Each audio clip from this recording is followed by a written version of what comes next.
देव म्हणतो पुढील 8 मिनिटांकडे लक्ष द्या, कारण त्यामध्ये तुमचे जीवन बदलण्याची शक्ती आहे. मी तुझा अपमान करणारा देव नाही. देव म्हणतो येत्या 24 तासात तुम्हाला आर्थिक चमत्कार अनुभवायला मिळणार आहे.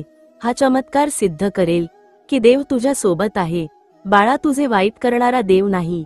मी आंतरिकदृष्ट्या चांगला आहे. माझा स्वभाव तुमच्यामध्ये विकसित होतो, तुम्हाला माझ्या चांगुलपणाचा भागीदार बनवतो. भूताची इच्छा आहे की तुम्ही भविष्याची काळजी करावी, जेणेकरून तुम्ही वर्तमानाचा आनंद घेऊ शकणार नाही. सैतान लबाड आहे. काळजी करणे थांबवा आणि देवावर लक्ष केंद्रित करा. त्याने तुम्हाला दिलेल्या प्रत्येक दिवसाचा आनंद घ्या. तुम्ही श्री स्वामींचे भक्त असाल तर श्री स्वामी समर्थ लिहायला विसरू नका. देव तुटलेलापणा पुनर्संचयित करू शकतो आणि त्यास सुंदर काहीतरी बनवू शकतो. तुम्हाला फक्त विश्वासाची गरज आहे. जरी ती मोहरीच्या दाण्याएवढी असली तरीही आज मी तुम्हाला अनेक चिंतनपासून दूर नाही. आणि मी कोण आहे या भक्कम खडकावर तुमचे पाय ठेवी. तुम्ही तुमच्या येणाऱ्या प्रस्थापित व्हाल आणि तुमच्या वाटचाली भरभराट करा. देव आणि दगड. हस्तिनापूर गावात एक मूर्तिकार राहत होता. रामजी त्याचे नाव होते. तो खूप सुंदर आणि छान मूर्ती बनवत असे.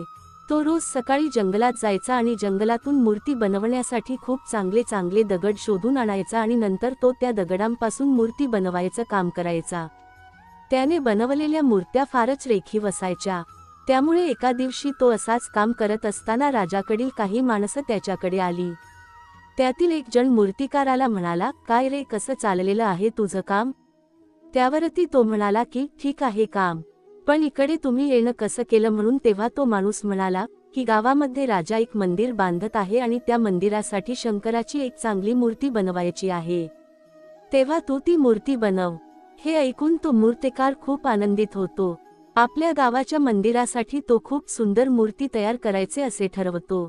आता तो शंकराची मूर्ती तयार करण्यासाठी एका चांगल्या दगडाच्या शोधात असतो. दुसऱ्या दिवशी सकाळी लवकर उठून तो जंगलात जातो. खूप शोधाशोध केल्यावरती त्याला एक चांगला दगड दिसतो. तो दगड आपल्या सोबत घेतो आणि घरी येतो. दुसऱ्या दिवशी सकाळी लवकर उठून तो मूर्ती बनवण्याच्या कामाला सुरुवात करतो. त्याने मूर्ती बनवण्यासाठी आपली सगळी हत्यारे काढली आणि त्यातला एक हातोडा घेऊन तो दगड फोडणार. तेवढ्यात त्या दगडातून आवाज आला, अरे थांब, मला हातोडा नको मारू. माझ्या शरीराचे असे तुकडे करू नकोस, मला त्यामुळे खूप वेदना होतील. तेव्हा मूर्तिकार म्हणाला, अरे मला तुझ्यावर हातोडा चालवावाच लागणार आणि तुझ्यावर जर हातोडा चालवला नाही तर शंकराची मूर्ती कशी तयार होणार? तेव्हा तो दगड म्हणतो, मूर्तीच करायची आहे ना, मग तिथे किती सारे दगड. म्हणतो, मूर्तीच करायची आहे ना, मग तिथे किती सारे दगड पडले आहेत. त्यातला एखादा दगड तू घे व त्याची मूर्ती कर, पण मला सोड, माझ्यावर तुझे खूप उपकार होतील. दगडाचे हे बोलणे ऐकून त्या मूर्तिकाराला त्या दगडाची दया येते. तो त्या दगडाला उचलून बाजूला ठेवतो आणि आपल्या डोक्याला हात लावून विचार करू लागतो की आता उद्या पुन्हा मला जंगलात जाऊन नवीन दगड शोधून आणून मग मूर्ती करावी लागेल. त्यामध्ये माझा बराचसा वेळ जाईल. तेव्हा त्याच्या लक्षात येते की घरामध्ये एक दगड ठेवलेला आहे. तो देखील बराचसा मोठा आहे. त्याने तो दगड घेतला आणि काम करण्यास सुरुवात केली. काही दिवस काम केल्यानंतर मूर्तिकाराने त्या दगडापासून शंकराची खूप सुंदर मूर्ती बनवली.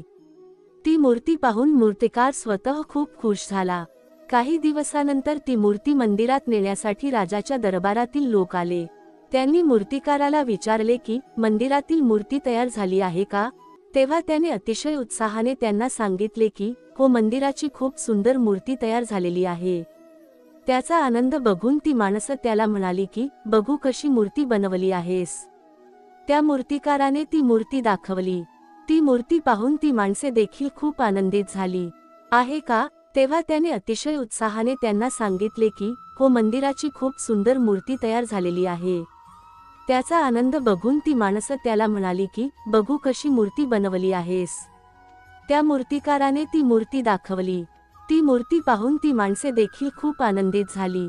आपल्याला मंदिरात उंबऱ्यासाठी एक दगड हवा आहे आणि तो कोपऱ्यातला दगड मला खूप चांगला वाटतोय. तेव्हा त्यातली ती एक व्यक्ती म्हणाली की हो, तू म्हणतोयस ते अगदी बरोबर आहे. मूर्ती बरोबर, हा दगड पण आपण घेऊन जाऊ. उंबरठा बनवण्यासाठी एकदम बरोबर आहे. राजाची माणसे शंकराची मूर्ती आणि तो दगड वाजत गाजत मंदिरात घेऊन गेली. ती मूर्ती मंदिरात ठेवली आणि तो दगड उंबरठा म्हणून मंदिराच्या दारात ठेवला. दुसऱ्या दिवसापासून गावातील सगळी लोक ती सुंदर मूर्ती बघायला यायला आणि तिचे दर्शन घ्यायला मंदिरात येऊ लागले. प्रत्येकजण त्या मंदिरात जाताना उभा म्हणून लावलेल्या त्या दगडावरती पाय ठेवून मंदिरात जाऊन त्या मूर्तीचे दर्शन घेऊ लागले. मूर्तीची पूजा करताना लोक त्या मूर्तीवरती फुले वाहू लागले. त्याला चंदनाचा लेप लावू लागले. त्याच्यासमोर प्रसाद ठेवायचे आणि दुसरीकडे त्या उंबरा म्हणून लावलेल्या दगडाच्या नशिबी होती फक्त लोकांच्या पायाची धूळ.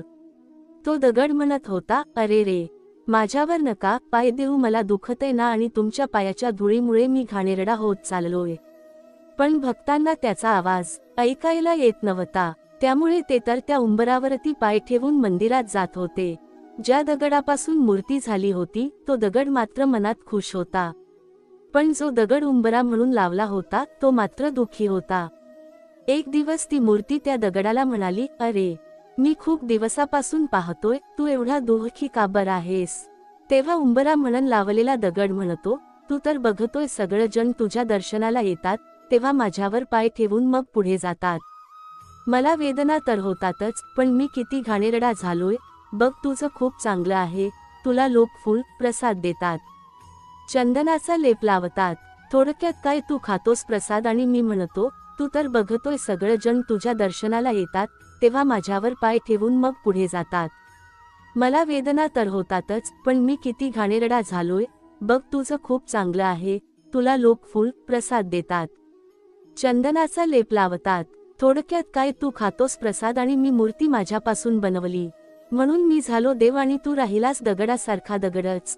उंबरा लावलेल्या दगडाला आपली चूक समजली. त्याने मनापासून देवाकडे क्षमा मागितली. आता जेव्हा एखादा भक्त त्या उंबरावरती पाय ठेवून देवळात जायचा तेव्हा दगड मूर्ती माझ्यापासून बनवली म्हणून मी झालो देव आणि तू राहिलास दगडासारखा दगडच. उंबरा लावलेल्या दगडाला आपली चूक समजली. त्याने मनापासून देवाकडे क्षमा मागितली. आता जेव्हा एखादा भक्त त्या उंबरावरती पाय ठेवून देवळात जायचा तेव्हा दगड बोलावलं आणि म्हणाले की बरेच दिवस झाले मी पाहतोय तुम्ही देवाचे दर्शन करायला मंदिरात तर जाता, पण तुमची दर्शन करण्याची पद्धत चुकीची आहे. मंदिरात जाण्याआधी तुम्हाला त्या दगडाचे दर्शन घ्यावे लागेल ज्यावर पाय ठेवून तुम्ही मंदिरात जाता, कारण ती पायरी नसती तर तुम्ही मंदिरात जाऊ शकला नसता. तेव्हापासून गावातील सगळे लोक मंदिरात जायच्या आधी उंबराला वाकून नमस्कार करू लागले. आता त्या दगडाचं नशीब उघडलं. उंबऱ्याला वाकून सर्वजण नमस्कार करू लागले. मंदिरातील मूर्ती त्या दगडाला म्हणाली, आता कळलं का तुला. तू सगळं दुःख हसत हसत झेलून देवाचं नाव घेत राहिलास, त्यात चांगलं फळ तुला आता मिळालं. तेव्हा तो दगड म्हणतो, हो खरंच आहे. आता मला माझी चूक समजली. आता मी इथून पुढे आयुष्यात कधीच कष्टापासून लांब पळणार, कधीच कष्टापासून लांब पळणार नाही. आपल्यासमोर कशीही परिस्थिती आली तरी तिच्यापासून पळून न जाता जे आपल्या समोर आलेले आहे ते सोसून त्यातून बाहेर निघणं हेच आपलं कर्तव्य आहे. म्हणून कधीही परिस्थिती पाहून पळून जाऊ नका.